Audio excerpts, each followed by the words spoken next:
बहुत दुख के साथ कहना पड़ रहा है कि मेरा मोबाइल हैक हो गया है, मेरे एप्लीकेशंस हैक हो गए हैं। नमस्ते दोस्तों, नमस्ते बच्चों, स्वागत है आपका मेरे यूट्यूब चैनल पर। दरअसल मेरा फ़ोन हैक नहीं हुआ, एप्लीकेशंस को की जो प्राइवेसी है उसको ब्रीच किया गया है।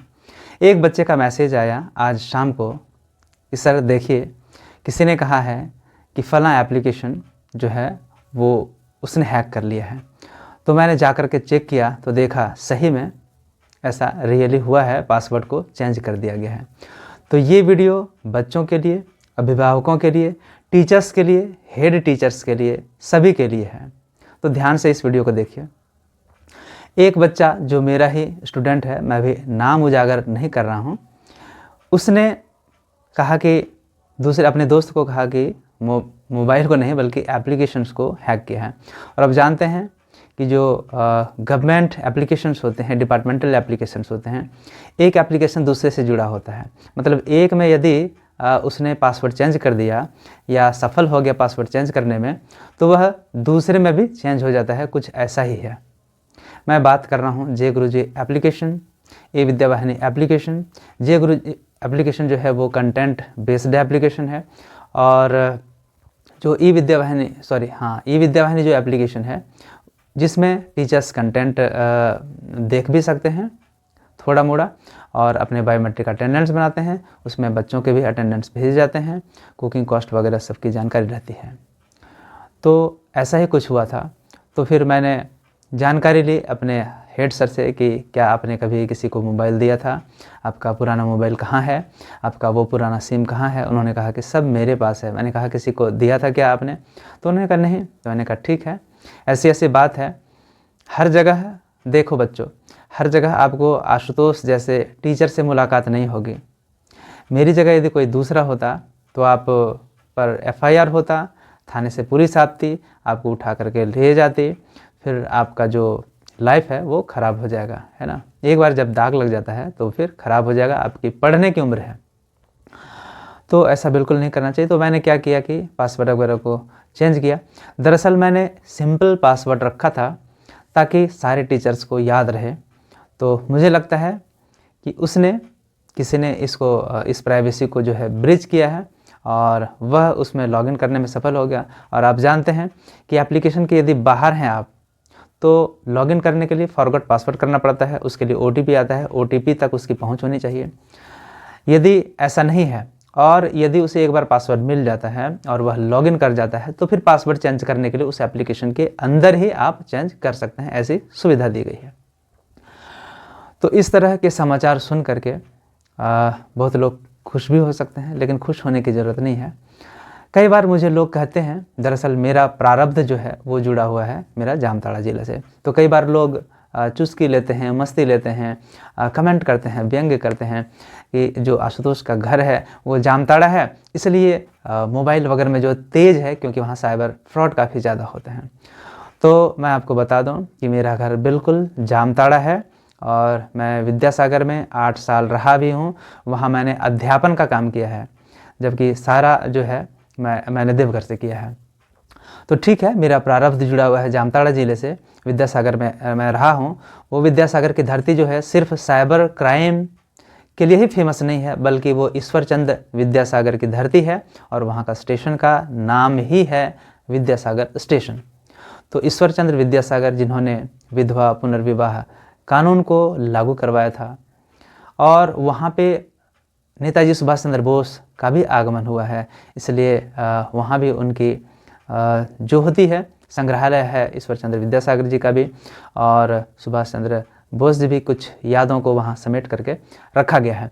और विद्यासागर की धरती से सिर्फ साइबर फ्रॉड ही नहीं निकलते हैं, साइबर क्रिमिनल ही नहीं निकलते हैं, बल्कि वहाँ से SI भी निकलते हैं, दारोगा भी निकलते हैं, छोटा बाबू निकलते हैं, बड़ा बाबू निकलते हैं, वहाँ से DSP भी निकलते हैं।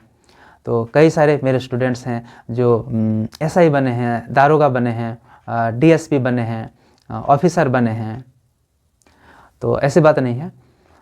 तो अब आइए बच्चों और गार्जियन और टीचर्स सभी को मैं बोलना चाहता हूँ कि आप सावधान रहें, सचेत रहें, और अपना जो पासवर्ड है उसको अच्छे से संभाल कर रखें और उसको स्ट्रॉन्ग बनाएं। तो बच्चों के लिए मैं एक जागरूकता के लिए थोड़ी सी मैं और बात बोलना चाहूँगा।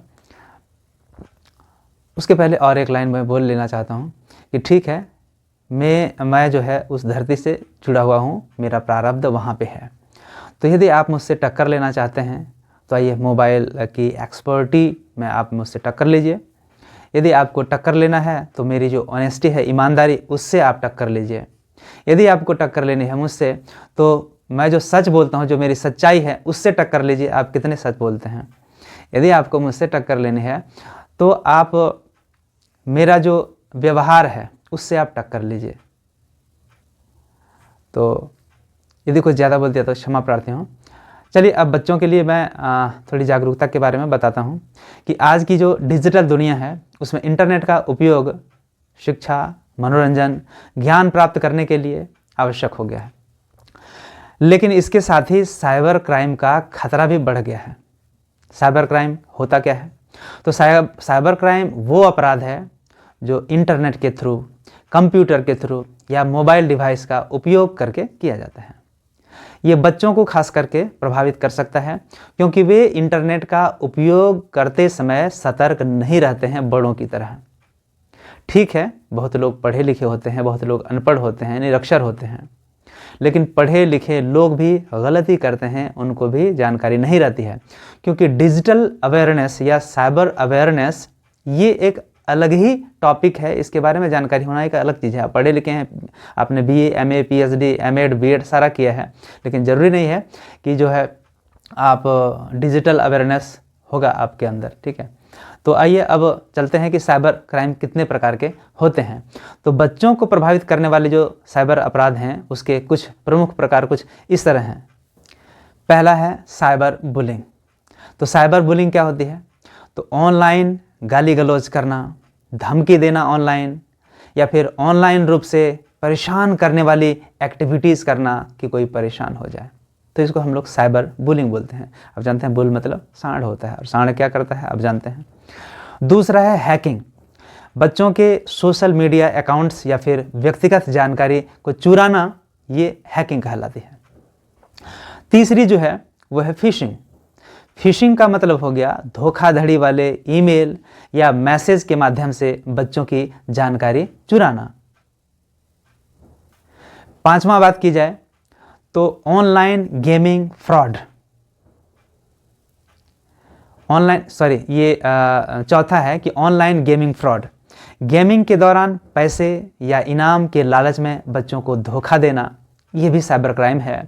और पांचवा अनुचित सामग्री। अनुचित सामग्री यानी कि अश्लील या बच्चों के लिए अनुचित सामग्री का प्रचार प्रसार करना, ये भी साइबर क्राइम में ही आता है। अब है कि बच्चों को इससे सुरक्षित कैसे रखा जाए इन साइबर क्राइम से, तो चलिए उस पर थोड़ी बातचीत करते हैं। पहला है कि शिक्षा और जागरूकता।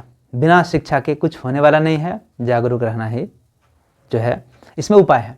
तो बच्चों को साइबर क्राइम के क्या क्या खतरे हो सकते हैं और क्या सावधानी बरतनी चाहिए आप जब social sites, social accounts, social media उपयोग करते हैं उस दरमियान, इसके बारे में बताएं। आप घर में भी बताएं। तो घर में आप बताएंगे कैसे? जब पेरेंट्स को जानकारी होगी तब ना। इसीलिए मैंने शुरू में ही कहा कि इस वीडियो को टीचर्स देखें, हेड टीचर्स देखें, बच्चे देखें, पेरेंट्स देखें, गार्जियंस देखें, सभी देखें। तो गार्जियंस को भी इसमें अवेयर होना, जागरूक होना जरूरी है कि इसके क्या खतरे हैं, इससे क्या हो सकता है और क्या सावधानी बरती जाएगी। तो घर में भी बताएं। और मैं school teachers, school head teacher को मैं बोलना चाहूँगा, प्रिंसिपल्स को, कि आप प्रेयर असेंबली के मैं भी प्रेयर मॉर्निंग असेंबली के समय भी आप बच्चों को इसके बारे में जागरूक करें। अब जानते हैं डिजिटल दुनिया आ गई है, तो बहुत सारे बच्चे जो हैं वो मोबाइल से जुड़ गए हैं। बहुत सारे बच्चों के पास मोबाइल है मतलब पूरी इंटरनेट, पूरी दुनिया जो है आपकी मुट्ठी में है। आप कुछ भी देख सकते हैं, आप कुछ भी प्राप्त कर सकते हैं। तो ऐसे में जिम्मेदारी बढ़ जाती है, ऐसे में रिस्क बढ़ जाता है। दूसरा है मजबूत पासवर्ड। बच्चों को सिखाएं कि वे अपने अकाउंट्स के लिए मजबूत और सुरक्षित पासवर्ड बनाएं।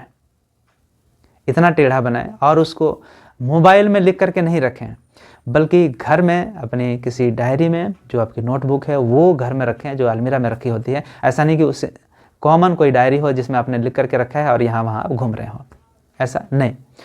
तीसरा है प्राइवेसी का ध्यान रखें। उन्हें प्राइवेसी मतलब हो गया कि जो रहस्य है आपका वो रहस्य ही रहना चाहिए। उन्हें समझाएं कि वे अपनी व्यक्तिगत जानकारी किसी के साथ साझा न करें, बिल्कुल नहीं, किसी के भी साथ साझा ना करें। क्या पता जिससे आज आपकी दोस्ती है वो कब उनका दिमाग फिर जाए, वो कब आपके खिलाफ हो जाएं और उसका गलत फायदा आपके साथ उठाने लगे। चौथा है साइबर एथिक्स। देखिए, जब आप साइबर की दुनिया में, साइबर अपराध नहीं है, साइबर तो डिजिटल दुनिया है, इसके कुछ एथिक्स भी हैं। बच्चों को बताएं कि इंटरनेट का सही उपयोग कैसे करना चाहिए। जैसे बच्चों को हम मोरलिटी सिखाते हैं, वैसे ही साइबर के बारे में कुछ एथिक्स हैं, उसके बारे में बताएं कि इस तरह से उपयोग करें, यहाँ तक उपयोग करें, ये चीज़ देखें। तो और पांचवा जो है वो है पेरेंटल कंट्रोल। बच्चों के इंटरनेट के उपयोग करने पर निगरानी रखने के लिए पेरेंटल कंट्रोल ऐप्स का उपयोग करें। कई सारे ऐप्स हैं जो सुरक्षित ऐप हैं, उनका उपयोग करें, जिससे आपको पता चल जाएगा कि कौन कौन से अकाउंट्स और कौन कौन से साइट्स बच्चों ने खोले हैं। इसकी हिस्ट्री आपको पेरेंटल कंट्रोल एप्लीकेशन से मिल जाएगा। अब फाइनल जो है निष्कर्ष, जिसको कंक्लूजन बोलते हैं, उसके बारे में आइए थोड़ी चर्चा कर ले। तो निष्कर्ष यही है कि साइबर क्राइम एक गंभीर समस्या है। जब आपके साथ हो जाता है तो आपके अंदर घबराहट आएगी, आपको डिप्रेशन होगा, आप टेंशन में आ जाएंगे, लेकिन जागरूकता और सही कदम उठाकर इससे बचा जा सकता है। बच्चों को तकनीक का उपयोग करने के साथ साथ उसके खतरों के बारे में समझाना बहुत ज़रूरी है। जब माता पिता और बच्चे मिलकर सावधानी बरतेंगे तो साइबर क्राइम के खतरे को काफ़ी हद तक कम किया जा सकता है। और अंत में मैं बोलना चाहूँगा कि ठीक है, मैं जुड़ा हूँ जामताड़ा से, लेकिन आप जानते हैं कि कमल फूल कहाँ पे उगता है? कीचड़ में उगता है, दलदल में उगता है, लेकिन उस कमल फूल के पत्तों पर एक भी दाग नहीं लग पाता है कीचड़ का। तो कीचड़ में रहने के बाद भी कोई साफ सुथरा रह सकता है यदि वो दृढ़ निश्चयी हो। कई बार लोग बोल देते हैं कि संग से गुण आत है और संग से गुण जात, लेकिन इस पर एक और कहावत है, वो मैं आपको बोलना चाहूँगा, सुनिए ध्यान से। जे जन उत्तम प्रकृति के, जे जन उत्तम प्रकृति के का करी सकत कुसंग, जे जन उत्तम प्रकृति के का करी सकत कुसंग, चंदन विष व्यापत नाही लिपटत रहत भुजंग, चंदन विष व्यापत नाही लिपटत रहत भुजंग। मतलब ये हुआ कि जो इंसान, जो आदमी उत्तम प्रकृति का है, अंदर से मजबूत है, स्ट्रांग है, तो उसको कुसंग भी कुछ नहीं कर सकता है। मैंने शुरू में आपको बताया कि मैं 8 साल जामताड़ा की धरती में काम कर चुका हूँ, जहाँ पे साइबर क्राइम का गढ़ है वहाँ पे, लेकिन कोई अंगुली नहीं उठा सका, न ही कोई दाग मुझ पे लगा है। तो जे जन उत्तम प्रकृति के का करी सकत कुसंग, कोई कुसंग उसको कुछ नहीं कर सकता है। किस तरह? चंदन विष व्यापत नहीं, चंदन की लकड़ी, चंदन का पेड़ में कोई विष, कोई जहर नहीं लग पाता है। जबकि लिपटत रहत भुजंग, उनमें जो बड़े बड़े सांप हैं, नाग हैं, विषैले सांप हैं, वो उनको लपेटे हुए रहते हैं, गले लपेटे हुए, पूरे शरीर में लपेटे हुए, लेकिन चंदन को वो विषधर या फिर विषैला नहीं बना पाते हैं। ठीक उसी तरह यदि आप अंदर से स्ट्रांग हैं, यदि आपकी इच्छा शक्ति दृढ़ है, मन दृढ़ निश्चयी है कि नहीं, मुझे कोई डिगा नहीं सकता है, मुझे कोई हिला नहीं सकता है, तो आपको कोई भी जो है गलत काम करने से बिल्कुल प्रेरित नहीं कर सकेगा। तो यही है, मैं आपको जागरूक करना चाहता था इस वीडियो के माध्यम से। तो मैं उन बच्चों को बोलना चाहूँगा खास रूप से कि आपको मोबाइल मिला है, ये एक हथियार है आपको आगे बढ़ने के लिए, ये आपकी मदद कर सकता है। जिस तरह एक गाड़ी होती है, तो गाड़ी में आप बैठ जाएं और खूब स्पीड चलाएं बिना कोई सुरक्षा के, मतलब आपने हेलमेट नहीं पहनी, आपने जूते नहीं पहने, आपने हाथ में ग्लव्स नहीं पहने और खूब तेज उड़ा रहे हैं गाड़ी, तो दुर्घटना की संभावना है। तो मोबाइल भी एक हथियार है, उसका सही ढंग से उपयोग करिए ज़िंदगी में आगे बढ़ने के लिए। देखिए, मोबाइल अपने आप में ख़राब नहीं होता है, मोबाइल तो मैं भी यूज़ करता हूँ, लेकिन अपनी जानकारी को बढ़ाने के लिए कर रहा हूँ। लोग अपनी जानकारी के लिए को बढ़ाने के लिए करते हैं। बहुत सारे स्टूडेंट्स हैं, मैं ये नहीं कह रहा हूँ कि सारे स्टूडेंट्स खराब ही हो जाते हैं, लेकिन ज़्यादा स्क्रीन टाइम यदि मोबाइल में गुजरता है तो आँखों पर असर होना लाजमी है, चश्मे लगेंगे जल्दी। और यदि आप उसका गलत उपयोग करते हैं मोबाइल के थ्रू, इंटरनेट के थ्रू, तो आपको इसका नुकसान भी होगा, आपको जेल जाना पड़ेगा, आपकी बदनामी होगी, आपका चरित्र हनन होगा, चरित्र संकट में पड़ जाएगा, आपको दूसरा काम मिलना असंभव हो जाएगा, वो चाहे गवर्नमेंट ऑफिसेज हो या फिर नॉन गवर्नमेंट ऑफिसेज हो। तो वही मैं बोल रहा हूँ कि मोबाइल अपने आप में बुरा नहीं है। जिस तरह कैंची, चाकू, ये सब अपने आप में बुरे नहीं हैं। ये चाकू और कैंची की तरह मोबाइल है। यदि चाकू किसी डाकू, डकैत, गुंडा, चोर के हाथ में होगा तो क्या करेगा? वो लोगों की गर्दनें काटेगा, वो लोगों पॉकेट मार होगा, वो लोगों की हत्या करेगा। लेकिन वही चाकू यदि किसी डॉक्टर के हाथ लग गया, चिकित्सक के हाथ लग गया, तो चिकित्सक क्या करेगा? चिकित्सक जो है रोगी के गंदे अंग को काट करके उसको स्वास्थ्य प्रदान करता है। तो वही चीज़ है कि अस्त्र शस्त्र, चीज़ें, साधन जो हैं ये अपने आप में बुरे नहीं होते हैं, बल्कि उनको उपयोग करने वाला जो इंसान है वो बुरा होता है।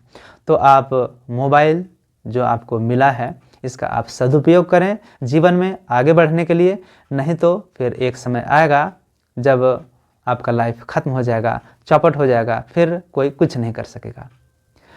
उम्मीद है आप समझ रहे होंगे मैं क्या बोलना चाह रहा हूँ। कभी कभी मैंने कड़वाहट में बोला होगा तो आपकी भलाई के लिए मैंने कहा है, इसको अन्यथा नहीं लेना है। बस इसको जागरूकता के रूप में लीजिए, इसको सलाह के रूप में लीजिए, इसको डांट के रूप में लीजिए। तो ठीक है, धन्यवाद वीडियो पूरा देखने के लिए। मिलते हैं अगले वीडियो में फिर कोई नई जानकारी के साथ।